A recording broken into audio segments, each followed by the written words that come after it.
Kung ikaw ay magsasaka ng niyog, maraming paraan para maging masagana, matatag at progresibo ang iyong negosyo. Gumamit ng rehistradong hybrid coconut seedlings at mag-intercrop ng kape o kakao sa sakahan. Pwede ring magkaroon ng manukan, kambingan, bakahan o babuyan sa iyong niyugan. Alamin lang ang iba't ibang produkto na pwedeng gawin gamit ang niyog. Lahat ng ito posible sa ilalim ng Coconut Farmers and Industry Development Plan o CFIDP. Magtungo sa pinakamalapit na opisina ng Philippine Coconut Authority sa inyong lugar upang magpatala sa National Coconut Farmers Registry System o NCFRS. Sabay-sabay tayong umasenso sa pagniniyog. Kasama ang Department of Agriculture, Agricultural Training Institute, Philippine Coconut Authority at ang CFIDP. Panahon na ng pagbabago, dahil sa ito ay kinakailangan. Tayo na magtulong-tulong na maunlarin ang mahalagang bayan.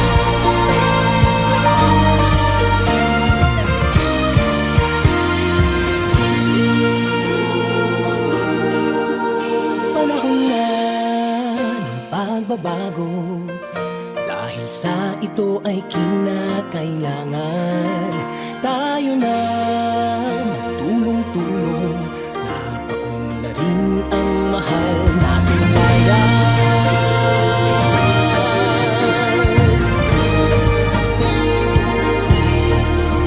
Panahon na ng pagbabago, dahil ayos ang mga dapat ayusin.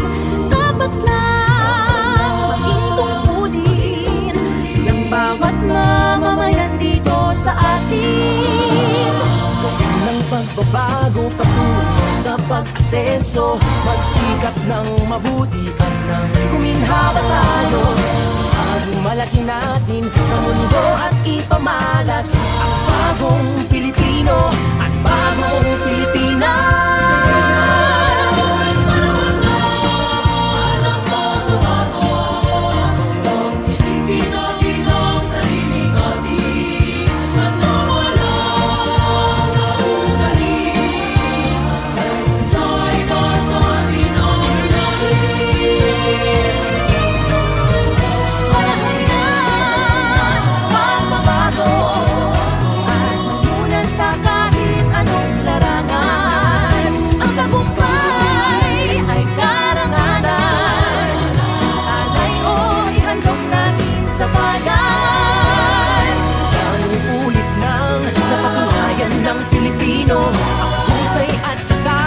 Kagandahan at talento ang makipagpaligsahan kahit anong oras.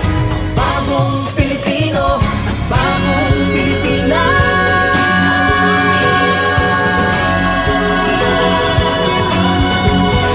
Panahon na pagbabago, tunay natin ay gawing maaliwalas.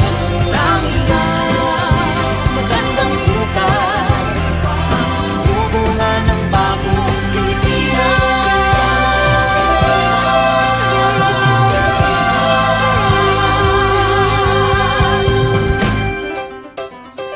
Panahon na.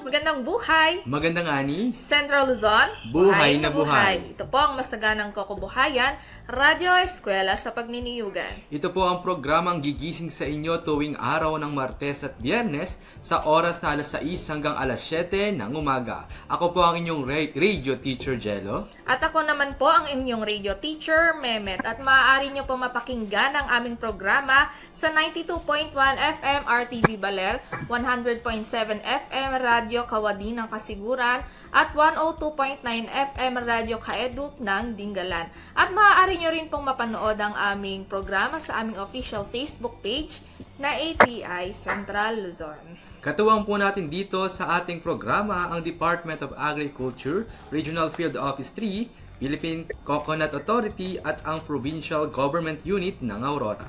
At syempre nabanggit naman na ni partner Jello ang ating mga katuwang dito sa ating programa. Unahin na rin natin batiin ang ating Center Director ng ATI Central Luzon na si Dr. Joey A. Bellarmino, Regional Executive Director ng DARFO3 na si Dr. Eduardo L. Lapus, Regional Manager 3 ng PCA Regional Office 3 and 4B na si Sir Dennis D. Andres, at syempre ang ating pong gobernador na sumusuporta sa atin sa Aurora, na si Honorable Reynante A. Tolentino, at ang ating Provincial Agriculturist ng Aurora na si Sir Arnold A. Novicio. At syempre binabati rin po namin ang mga katuwang natin dito sa ating programang CFIDP. Ayan, sa lahat po ng ahensyang nagpapatupad nito. So magandang umaga po sa inyong lahat. Gayon rin po ay binabati rin po namin ng magandang umaga ang ating mga magniniyog na nakikinig sa atin mula sa probinsya ng Aurora. Pati na rin po sa probinsyang naaabot ng ating live streaming po. At pamaya-maya ay matatalakay natin ang good agricultural practices for coconut, kasama rin ang ating resource person na magmumula sa DARFO3. Huwag po kayong aalis dahil magbabalik po ang Masaganang Kokobuhayan Radyo Eskwela sa Pagniniyugan. Masaganang Kokobuhayan. Masaganang Kokobuhayan, School on the Air on Coconut Production and Processing. Nagbabalik po ang Masaganang Kokobuhayan Radyo Eskwela sa Pagniniyugan. Para sa ating mga tagapakinig, ihanda na po ang lapis, ballpen at papel at sabay-sabay pong makinig, mag-aral at matuto dito sa ating episode 7. Maaari niyo pong mapakinggan ang aming programa sa 92.1 FM RTV Baler, 100.7 FM Radyo Kawadi ng Kasiguran at 102.9 FM Radyo Kaedup ng Dingalan. At syempre sa ating mga followers and likers ng ating official Facebook page ay live na live po mapapanood ang ating programa sa aming official Facebook page na ATI Central Luzon. At hindi lamang dyan, Teacher Met, dahil makakasama pa rin po natin si Sir Ruel Rubion upang ipagpatuloy ang ating talakayan patungkol sa GAP for Coconut. Ayan. So, ito na po yung huling bahagi ng ating talakayan tungkol dito sa GAP for Coconut. So, wag na po natin patagalin ay muli po nating i-welcome dito sa ating programa ang ating resource person na nagmula sa DARFO3 na si Sir Ruel A. Rubion. Magandang umaga po, sir. Magandang umaga sa inyong lahat at magandang umaga sa ating mga coconut farmers at sa mga magigiting nating farmers sa buong Central Luzon at sa buong mundo, siyempre. Ayan. So, andito po tayo sa huli nating talakayan. Ano po, sir? So, mga nakaraan pinag-usapan natin. Nung nakaraang episode, pinag-usapan natin yung tungkol sa farm maintenance, kung paano i-maintain ng ating mga coconut farmers yung kanilang niyugan. Siyempre, nabanggit din doon ni Sir yung tamang pag-i-store ng ng iba't ibang klase ng gamit sa pagtatanim. Siyempre, kabilin-bili na ni Sir na ang mga gamit, ang mga pestisidyo na ginagamit, kung meron man, ay dapat nakahiwalay doon sa bahay. Kasi for safety, kasi nga nabanggit ni Sir na ang coconut ay syempre kinoconsume din natin. And isa doon sa binanggit ni Sir na yung mga inaani natin, di ba, yung mga pinoproduce, yung mga iaangkat ay dapat pinangangalagaan. Sabi nga niya noong nakaraan ay handle with care. Yes. Yes. Syempre kasi ito ay ibebenta natin, di ba? So, ang pangit naman kung ibebenta natin na hindi ito maganda, di ba? Hindi na ito bibilhin ng mga buyers. Ayan. So, ngayon naman dito tayo sa ating panghuling bahagi ng ating good agricultural practices for coconut, kung saan tatalakayin natin yung mga natitira pa. Ayan. So, sa ating unang katanungan, ayan. So, ano-ano ba, sir, yung kailangan isaalang-alang ng mga farmers natin pagdating dito sa workers, health, safety, and welfare? Kasi diba dito sa pagniniyugan, hindi lang isang tao ang gagawa. Hindi lang isang tao ang gagalaw. So, meron tayong mga workers, mga manggagawa po dito sa pagniniyugan po natin. Yes. So ito pa yung ating pang-apat na modules, which is number 1 po is yung safety, number 2 is produce quality, and number 3 is environmental management and protection, and number 4 ito yung pang-apat natin, so workers, health, safety, and welfare, no? So pag-aralan natin o pag-usapan natin kung paano ang workers, health, safety, and welfare. So in terms of labor po o labor condition na nagtatrabaho po sa ating mga farm, ay kailangan po siya treated in accordance the rules and regulation po natin. Like sa DOL, so bawal po ang may trabador po sa farm na below 18, no? Below 18. At kailangan po kompleto po siya. Kung nakatira po siya doon sa kanyang farm, kung pinatira ng amo niya sa kanyang farm, dapat po meron siyang corresponding po na tirahan po talaga ng tao, no? At the same time po, kompleto po yan. At kung ang iba naman po, kung medyo malalaking company po, kailangan may mga benefit po na kailangan. Pero kung ordinary farmers ka lang, basta may tirahan lang po siya doon na para po talaga sa tao, no? Kasi alam niyo po, kung ay tinuturing po natin ang ating mga trabador sa farm na kaagapay na natin o kapamilya na natin, dapat po ibigay po natin ang dapat para sa kanila. Ha? Okay, pagdating naman po sa safety, so farmers should comply with the occupation sa health ng standard po ng DOL. For example, ito po ay kung mag-spray po siya, kailangan po treat gear. Imagine, ang average age ng farmers na lang po ngayon is 53 years old na lang po. Dahil po nga doon sa hindi sila aware sa paggamit po ng mga pesticide, no? Hindi sila gumamit ng mga protective equipment before sila mag-spray. Kaya nga sa good agricultural practices,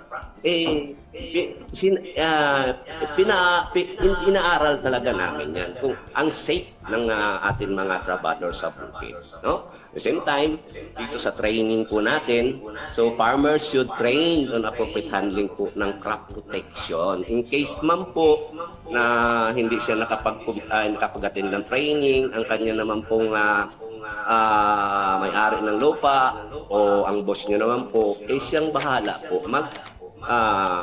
mag-supervise, no? Pag gumamit po ng pesticide. Pero sa amin, sa good agricultural practices naman po, before naman po namin kayo pa-certifyan, is mag-undergo pa kayo ng training. Kung bakit, ito po ay tinatalakay lahat yung mga 4 na modules na dapat isaalang-alang po ng farmers before kayo mabigyan po ng certification. So minimum requirements po ito, no? Na before kayo mag-apply ng certification, kailangan may trainings, no? Pagdating po sa handling, pagdating sa recording, at in terms naman po sa waste management. So waste management shall be in accordance with the previous Republic Act 9003, which is ito po yung Ecological Waste Management Act, no? So bawal po sa good agricultural practices po ang magsunog. Kasi mostly po ang farmers natin hindi na nila i-decompose, so kagad nila sinusunog. Dapat po i-sustain natin. So sayang naman po na magiging organic fertilizer po yan. Isa bibili naman kayo ng mga chemical. So kailangan po may segregation din po ng waste, no? Kailangan meron kayong nabubulok, hindi nabubulok, recyclable, no?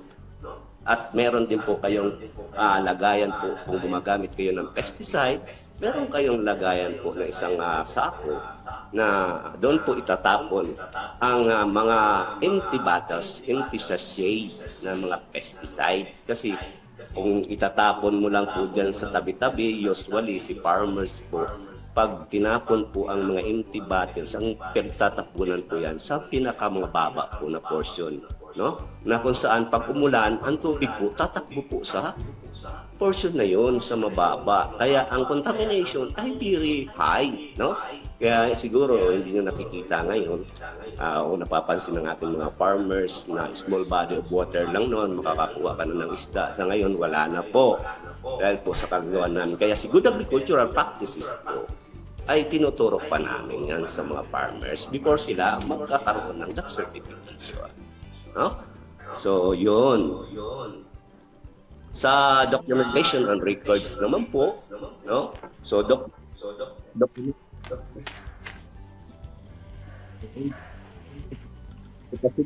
the recall of the product. So every time po si coconut farmer po, pag mag-apply po siya ng good agricultural practices po, ang tinitingnan po namin during our inspection po is yung records niyo po talaga.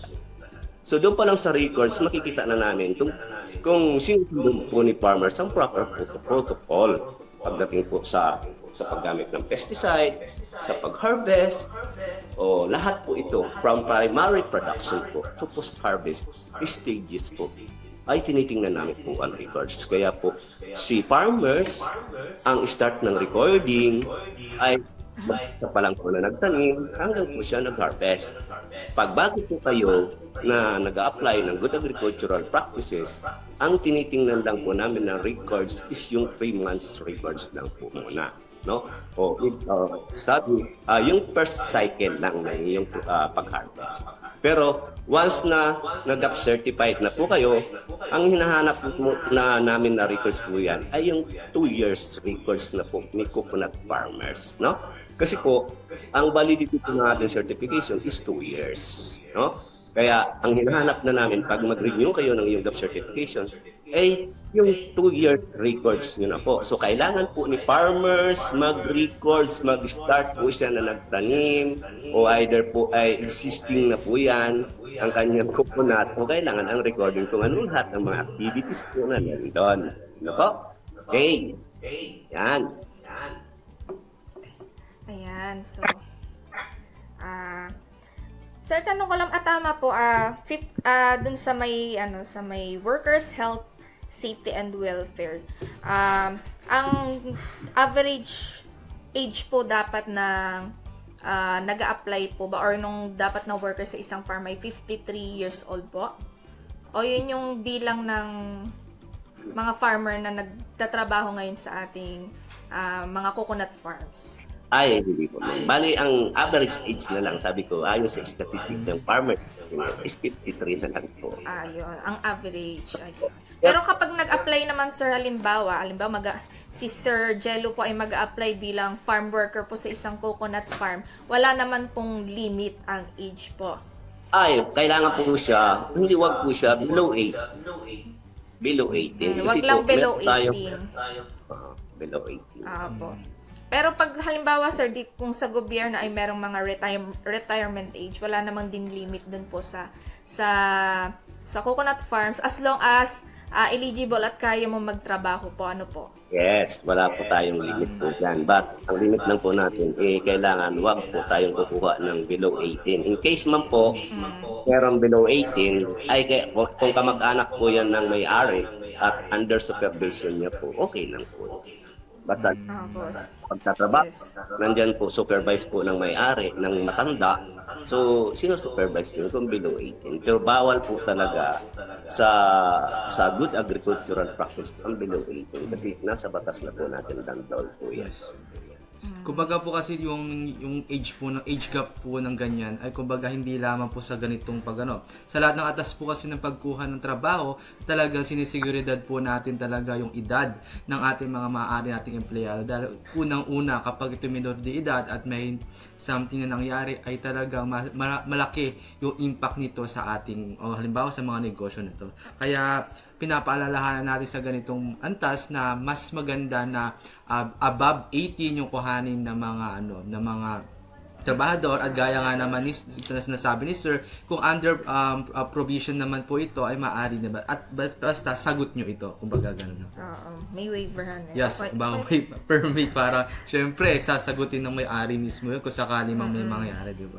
Ayan, so yun nga and syempre, yung nabanggit nga ni Sir din kanina, kung kayo ay syempre magtatrabaho, kailangan maka-attend ka rin ng mga training. Diba? Ayan. So, may mga training tayo dito sa ATN. For sure, may mga training din na ginagawa sa bawat municipality and of course sa PCA. Kasi, mahirap yung, yung pag-handle ng coconut farm. Baka mamaya kailangan ma-orient sila tungkol dun sa mga binanggit ni Sir na nakaraan, yung pest pest management, yung tamang handling, yung pag-maintain ng farm natin. So, yun yung mga kailangan isaalang-alang ng mga mag-a-apply or yung mga maiisipang magtrabaho sa mga coconut farms. Ayan. So, syempre, tungkol din doon sa waste management. Ayan.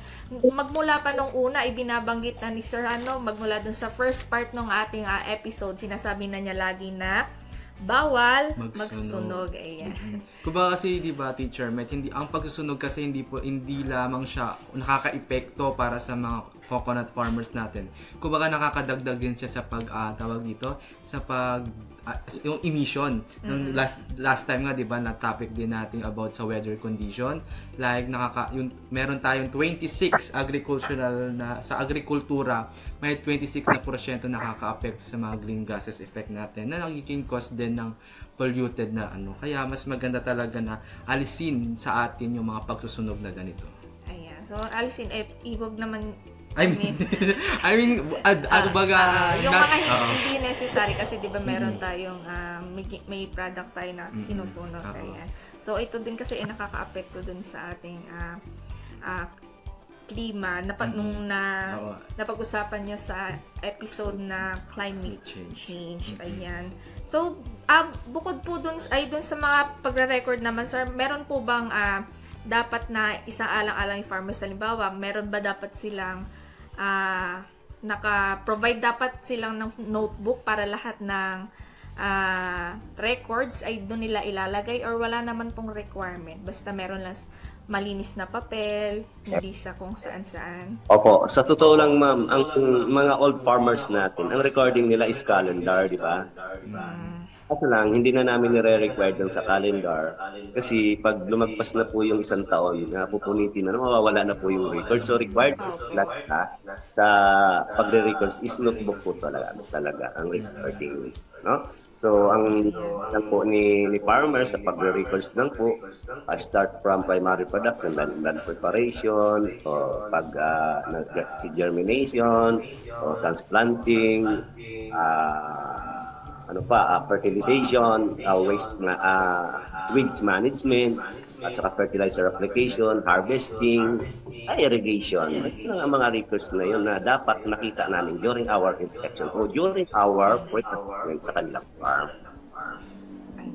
So, nabanggit ni Sir kanina, natandaan natin na kailangan kung tayo ay halimbawa kung tayo ay magpapacertify sa Good Agricultural Practices, itong coconut natin, kailangan yung record nila ay nung 2 years ago pa, tama, sir? Pag renewal po siya, 2 years records ang hinahanap. Pag nag-renew. Pero kung applicant po siya, 3 months lang po ang tinitingnan ko na. Okay. So, ayun.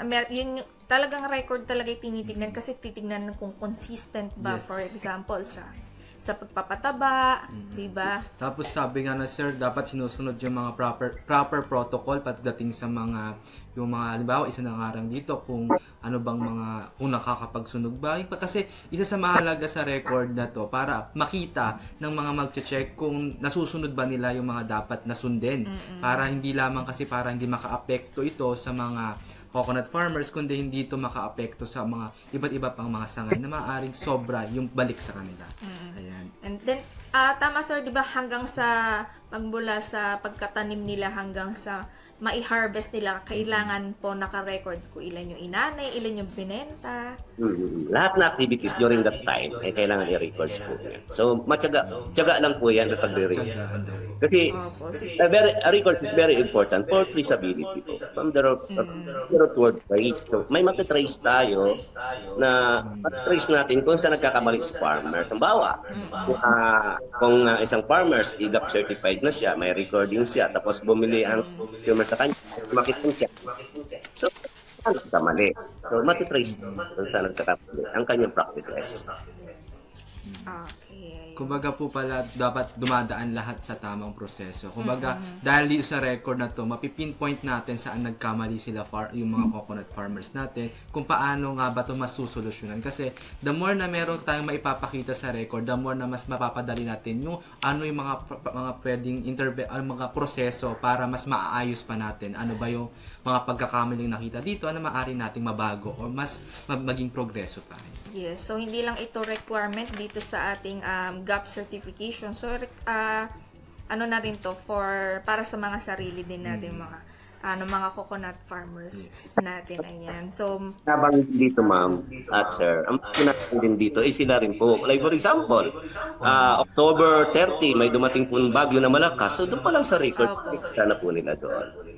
So pati pagdating ng bagyo, para nasa ganun, di ba meron din tayo mga insurance sa mga crop natin. So isa yun sa magandang purpose ng ating documentation ng record. Ayan. So marami-rami pa tayong pag-uusapan, So ito na nga yung huling bahagi natin. Pero wag po kayong aalis dahil mababalik pa rin po ang masaganang kukubuhayan, Radyo Eskwela sa Pagniniyugan. At yan ang masaganang Kukubuhayan, School on the Air on Coconut Production and Processing. Live sa inyong Radyo Eskwela. Ang programang ito ay handog sa inyo ng Department of Agriculture at Agricultural Training Institute. Masaganang Kukubuhayan. Nagbabalik po ang masaganang kukubuhayan na Radyo Eskwela sa Pagniniyugan. At para sa pagpapatuloy ng ating talakayan, so dito nga sa susunod nating pag-uusapan, ay kung paano nga ba magpapacertify ang ating mga coconut farmers sa good agricultural practices. So nung mga nakaraan nga ay binanggit na ni Sir kung ano yung mga pwede nilang gawin, yung mga dapat nilang isaalang-alang, ano yung mga pwede nilang i-self-assess bago sila magpag-GAP certified. So ngayon naman, aalamin natin kay Sir kung paano nga ba sila magpapa-certify dito sa ating good agriculture practices. So nabanggit nga ni Sir na ang pinapa-certify po natin ay yung ating crop. Ayan. Lahat ng mga consumable ng mga tao. Kasi last time natukoy natin, tinanong natin, di ba? Sir, ano po ba yung mga pwede i-GAP certified natin? Kumbaga, hindi lang siya about sa coconut. Pati ibang crop. Ayan. So ngayon, ang focus natin ay sa coconut. So itatanong natin kay Sir kung paano nga ba sila, paano kayo magpapa-certify ng inyong mga coconut? Sino ba yung mga involved? Ano ba yung dapat nilang ihanda? So ano po ba yung mga steps natin, Sir? Okay, so nandito na tayo sa ating PhilGAP certification process. So ang PhilGAP certification po, ang may mandato po talaga dyan ay yung Bureau of Plant Industry. So sila yung nagbibigay ng certification pagdating po sa PhilGAP at kami lang po ay nagdi-disseminate ng information sa farmers with standard, with come to assessment, tumutulong sa mga farmers, mga requirements, mga protocols. Pero ang nagbibigay ng PhilGAP certificate is yung DTI, no? Under po siya ng accreditation and inspection section ng PPSSD po sa Plant Product Safety Certification. So, po ba ang PhilGAP certification? So, ang PhilGAP certification ay issued to farmers that follow guidelines. So meaning, yung mga nakaraan po natin na topics po, ang tinakil po natin, standard po yun ng coconut on how to produce para po iwas contamination, no? Pangalawa po, validate and safety and quality of the produce, no? So, ang ginagamit po natin diyan ay yung PNS BAPS 49 po noong 2017-2021 po. Ang inano na lang po natin kasi it's a generic type lang po yung ginawa natin, no? Okay, so while there is a PhilGAP certification, ang legal mandate lang po niyan, no?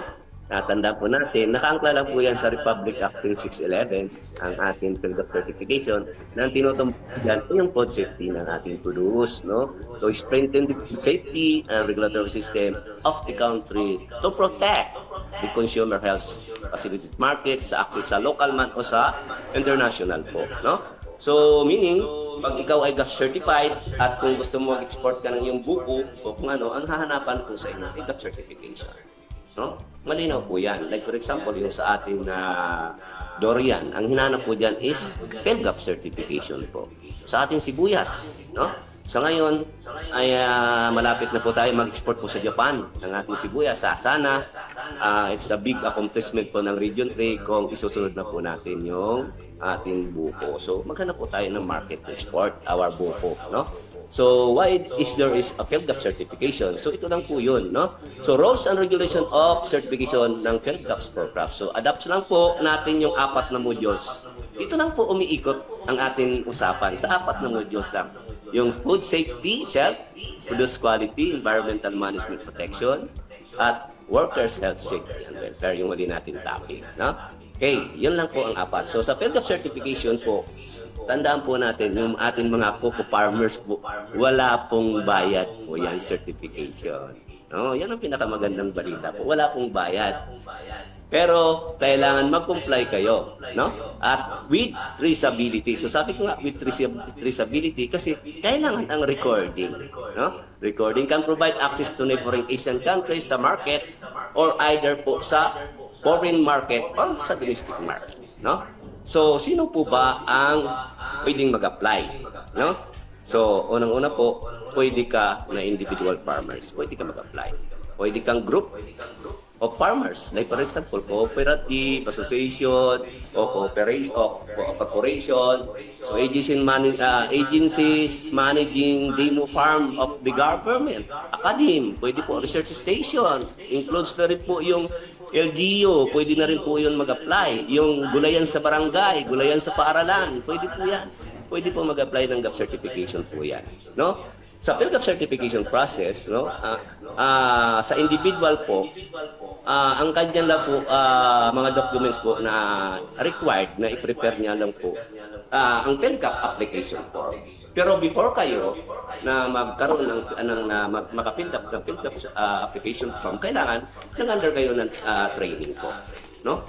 Training. Kung wala kayong training certificate sa PhilGAP, you're not eligible to apply kasi hindi niyo po alam ang 4 na modules o standards kung paano mag-produce ng safe kainin na coconut, no? Pangalawa, production and harvest records kasi nandun na po naka-attach po sa application yan. Yung Annex E, Annex B, Annex C, nandun na rin po yan. So, pipildapan nyo na lang po yan, no? At kung hindi nyo mapildapan yan, kung may katanungan po kayo, nandito naman po ako, nandito naman po ang aking mga kasama, ay mabilis lang naman po namin yan. Mabilis lang naman kayo namin tutulungan, no? Pangapat po, yung farm organization profile. So, kailangan si farmers may farm organization profile na attached doon sa application. Wherein, meron na rin po doon sa ating application form na naka-attach. So, pipildapan na lang po ni farmers yan. So, walang kahirap-hirap po yan, no? Pangalawa, yung farm map. Ibig sabihin ng farm map kung saan po ang iyong farm. Ang bawa, ang farm mo ay saan po ba, ano po ba ang palatandaan para marating natin ang farm? Kasi usually, sa mga katulad po namin, ang bawa, nasa pader ka. Hindi naman po namin alam kung saan yung farm. So, unang-una, hanapin po namin yung barangay hall kung saan kayo na barangay. So, i-drawing lang po yung barangay hall. Tapos, may guhit lang po kung saan ilan liko po yan patungo sa iyong farm. Eh, pwede na po yan na farm map. No? Sa farm layout naman po, ang farm layout po, dito po nakikita natin kung saan nakalagay po ang iyong ang bahay nyo, kung saan po ang iyong CR, kung saan ang iyong storage ng chemicals, fertilizer, PPEs, tools, kung saan nabubulok, kung saan nakalagay ang nabubulok, hindi nabubulok, recyclable, kung saan nakalagay yung sako na pinaglalagyan ng empty bottles, empty sachet, at kung saan nakalagay po ang iyong source of water. At the same time, ang pinaka-importante po, yung iyong production area ng coconut. Kailangan, nandun po, makikita namin sa farm layout po yan. No? Kasi, pagdating pa lang namin dun sa iyong farm, kahit hindi na kami magtanong kung naiihip po kami, nandun na, makikita na namin sa iyong farm layout. No? Okay. Ito ang na halos nahihirapan si farmers, no? Yung field operation procedure. So meaning, although na mahirap siya, pero meron na rin akong ginawang template diyan na i-input na lang po ni farmers kung ano po ang hinihiling po doon. Halimbawa, land preparation. So, ilan ang area? Anong ginamit mo sa land preparation? Machine ba? Carabao ba?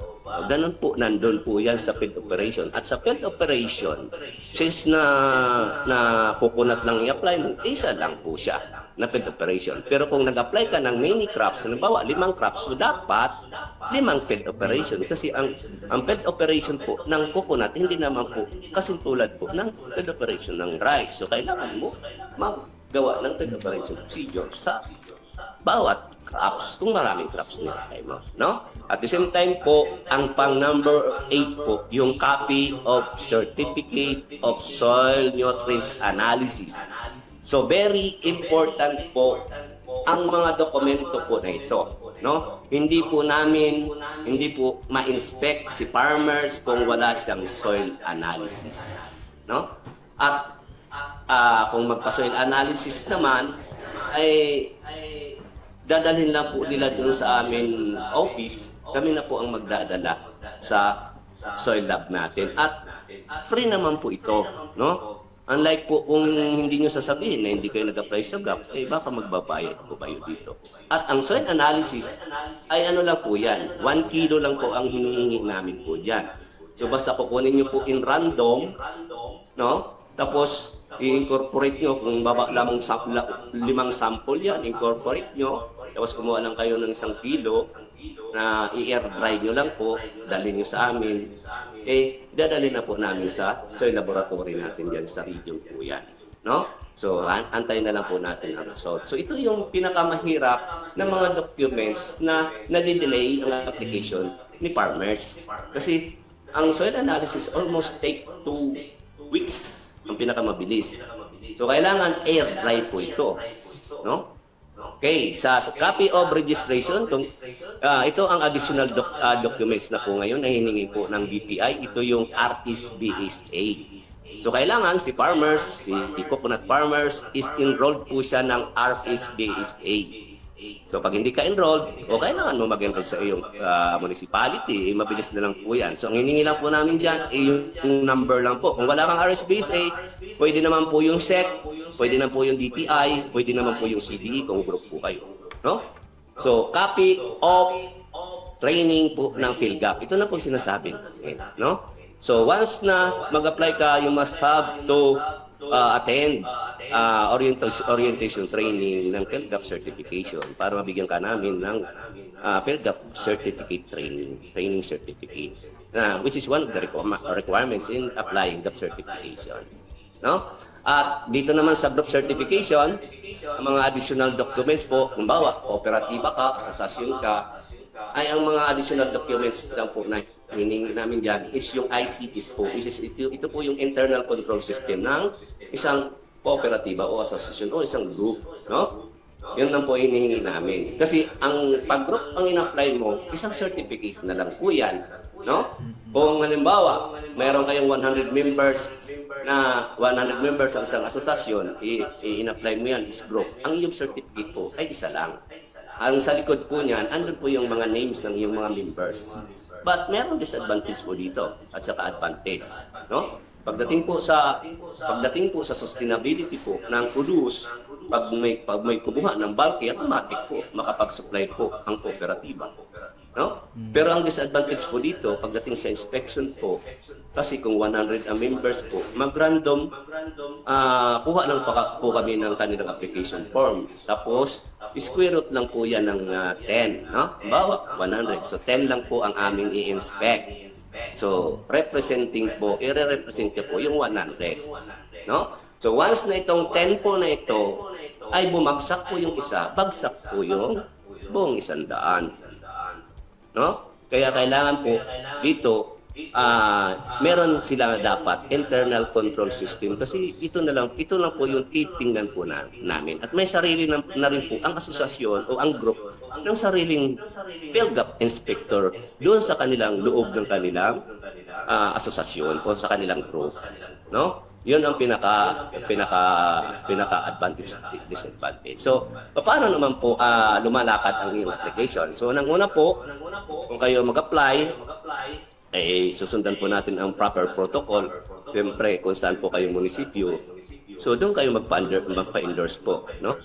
Sa iyong munisipyo patungo po sa provincial office to regional office. Ganun po yun, no? So once na na-receive po namin ang application form, ay evaluate po namin yan, the completeness po ng application kasi yun yung sabi ko mga requirements. Kailangan makompleto po ni applicant, no? So once po na-kompleto na po yan, so i-encode na po namin yan sa office, encode na namin patungo na po sa BPI. So pag na-encode na sa BPI, lumalakid na rin po ang aming pre-assessment ng iyong mga farm. So ipi-pre-assess na namin yung mga coconut farmers.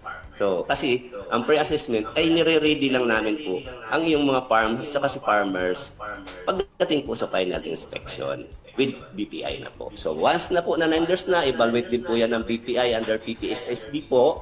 Nagpe-prepare na po kami sila ng inspection at magsasubmit na po sa GAPCC po yan. No? So once na po na-evaluate na-evaluate na rin po yung report.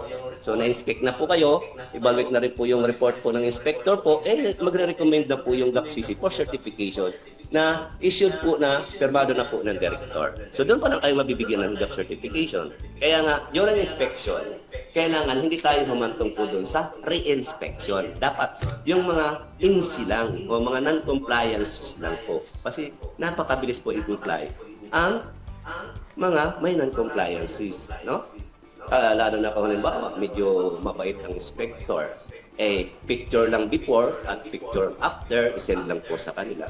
Mag 100% na kayo sa ratings ng kanilang inspection. No? Kasi ang inspection process po ay gumagamit po ng checklist na percentage basis po. Either po, pag in-inspect po ang coconut farmers, nakuha niya lang po is 99.9, hindi pa rin po siya mabibigyan po siya ng PhilGAP certificate kasi meron pa siyang 0.01% na hindi na-comply. So, kailangan i-comply niya. So, non-compliances. So, i-comply lang kaagad para hindi ma-delay ang kanyang PhilGAP certification. No? So, pag PhilGAP inspection po, may process, no? Meron tinatawag kaming entrance meeting. Nakausapin po si farmers na kung paano siya i-inspect. At meron din pong field inspection. Automatic po yan. Kahit 10 hectares po yung iyong bukuhan o yung taniman po ng coconut, ikutin po yan ni farmers, ay ni inspector. Pero depende sa strategy ni inspector. No? Sa pagdating pa lang, kung ako naman ang inspector, pagdating pa lang, kung nakikita ko naman na walang risk yan, hindi ko na siya ikutin ng gusto. Meron na akong part na titingnan para i-inspect ko. So, pagkatapos po niyan, nag-field inspection, tapos ng interview po, meron na po tayong exit meeting na sinasabi. Ang exit meeting, so ito na yung verdict po na result ng inspection kay coconut farmer. So, ano yan, sasabihin na ni lead inspector kung ano ang result ng kanilang, kung ano nakikita doon sa kanilang during inspection. So, tandaan po natin, ang mga inspection team po ay composed po ng designated at deputized inspector coming from regional offices o coming from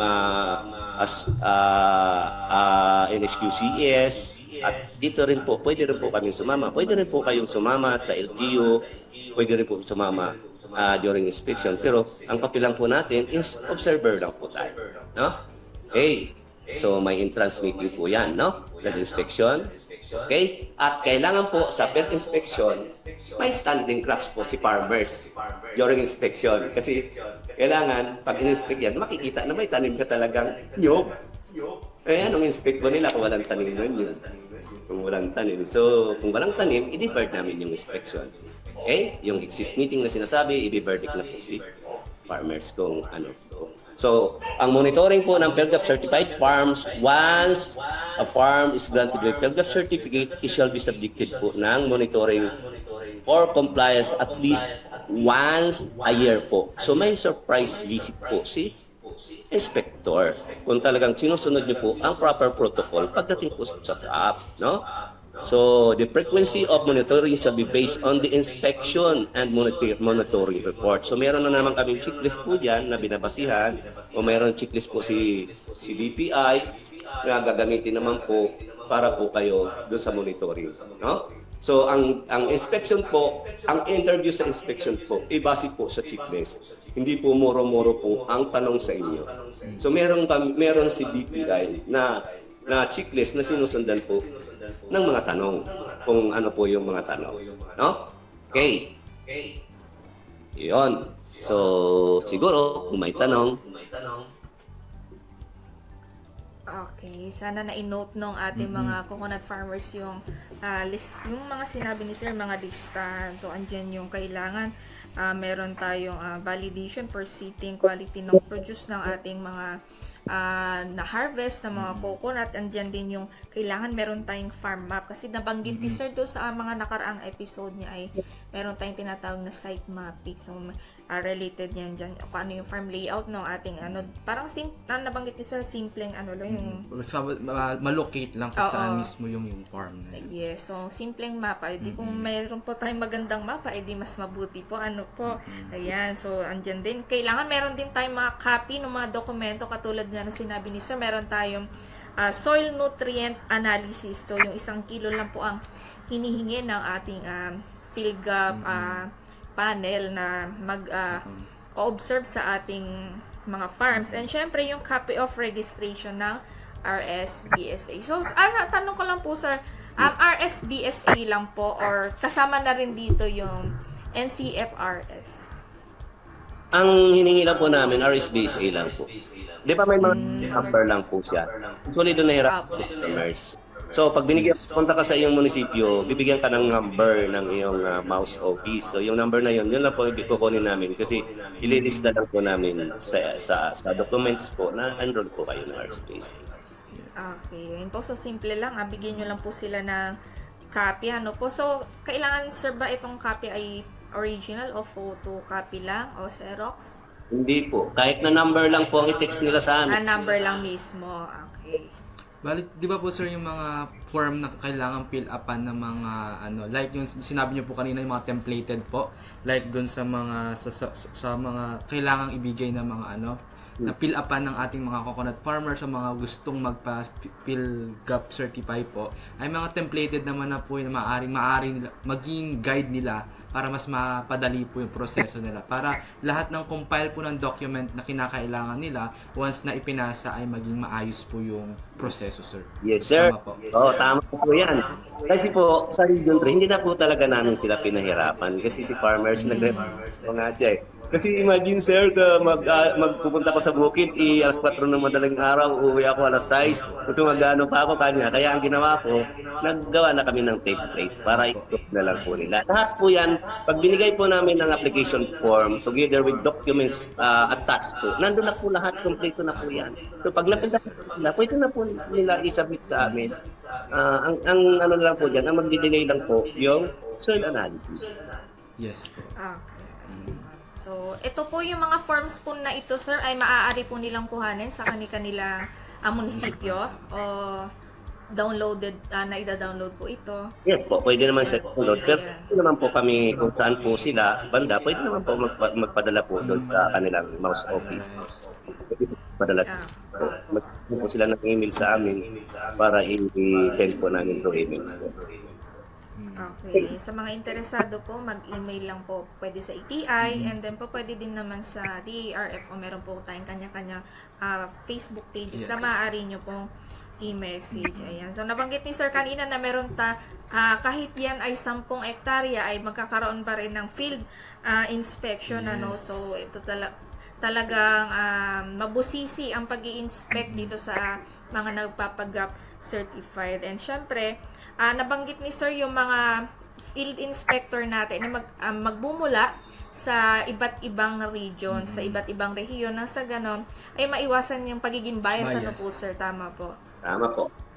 Ayun. So, tapos ang din nila, syempre asahan din nila, sinasabi ni Sir na once a year may mga surprise inspection tayo. Dahil meron nga tayo syempre na dito tayo sa terminology yung coconut, kailangan sa mismong field or sa kakahan nyo, talagang meron kayong tanim ng mga coconut. Baka naman kasi nagpapa-certify kayo pero ang mga tanim nyo pala ay hindi naman connected sa coconut or iba pala yung nailagay nyo doon. Kaya kailangan pag in-inspect sila, yung kung ano yung kinukuha nyo, dapat andun yung agricultural crops or like coconut na mismo nakatanim doon sa mismong sakahan. Ayan. Siyempre din kasi kailangan maging handa para na sa ganun. Anytime na dumating sila. For example, yung mga mga alituntunin ba dun sa PhilGap on Coconut ay nasunod ba. Ayan. So, syempre, may mga checklist na binanggit si Sir. So, sana na isa-isa or naitala ng ating mga listeners and viewers. So, po pwede nyo naman pong, kung kayo ay nakikinig at nanonood sa Facebook Live, ay po pwede nyo naman pong i-replay ulit. Yes. Na sa ganun ay may take down notes nyo po yung mga nabanggit ni Sir na mga checklist para sa mga magpapa-certify sa ating PhilGap. Ayan. So, dito nagtatapos ang ating talakayan tungkol sa good agricultural practices on coconut or coconut. Ayan. So, maraming salamat po, Sir Rubian, sa pagsama sa amin sa tatlong episode ng ating talakayan sa good agricultural practices on coconut. So, meron po kayong ibang mensahe or gusto pa pong sabihin bago tayo magtapos, sir? So, nais ko lang po isabi sa ating mga coconut farmers na ang Region 3 po under regulatory sa pangunguna po ni Doc Sandri Bactay po ay willing to help you to have your GAP certification. We extend our two hands po to help you to have your GAP certification. Basta sabihin niyo lang po, pupuntahan kayo namin kung gusto niyo po ang mga trainings, mag-request lang po kayo ng training po. Ang team po na RGAP o Regional GAP Team, hindi pong pumunta sa inyo kahit saan tulong po. No? Although na si regulatory wala po siyang pondo pagdating po sa trainings, pero ang ating mga bagong program po ay mababalik naman po sila. So tinutulungan po tayo pagdating po sa pondo. At mabait naman po talaga ang ating regional director. So very supportive po pagdating po sa mga activities, pagdating po sa pagdating sa training.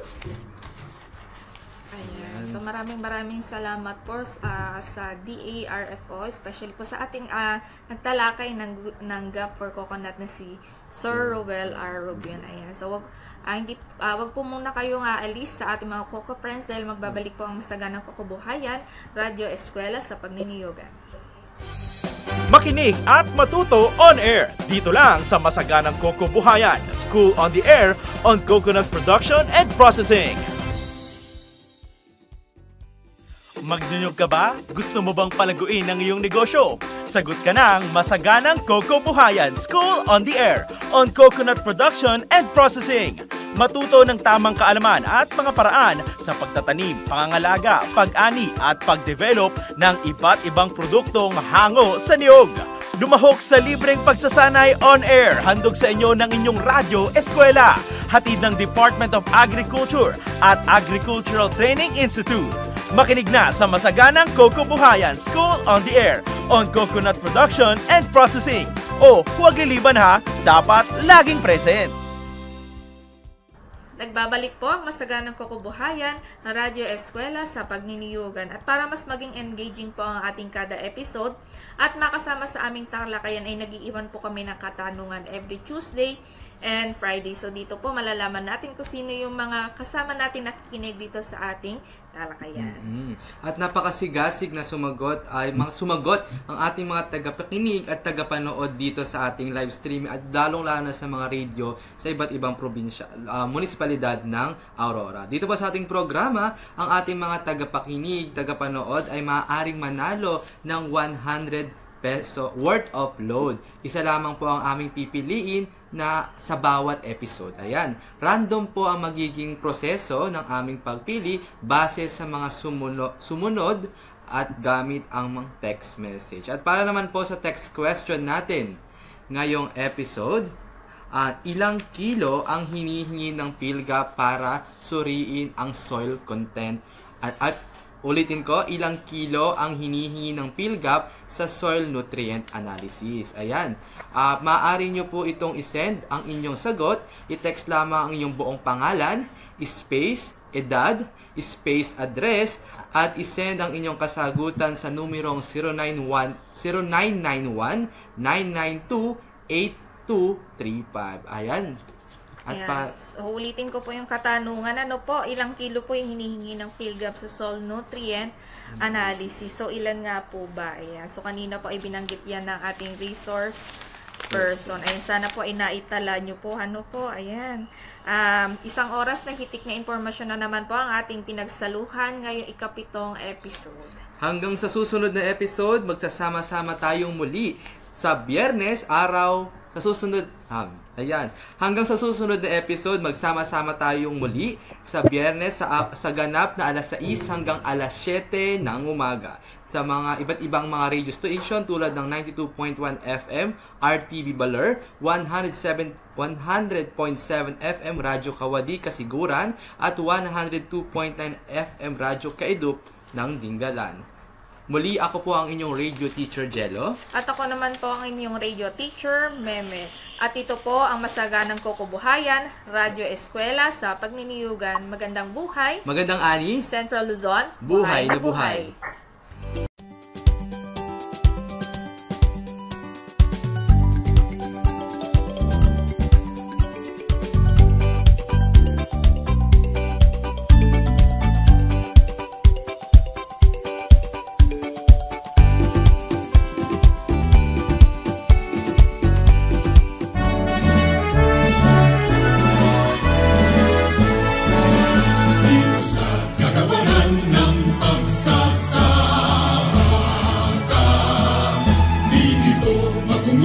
Tunay na paglilingkod sa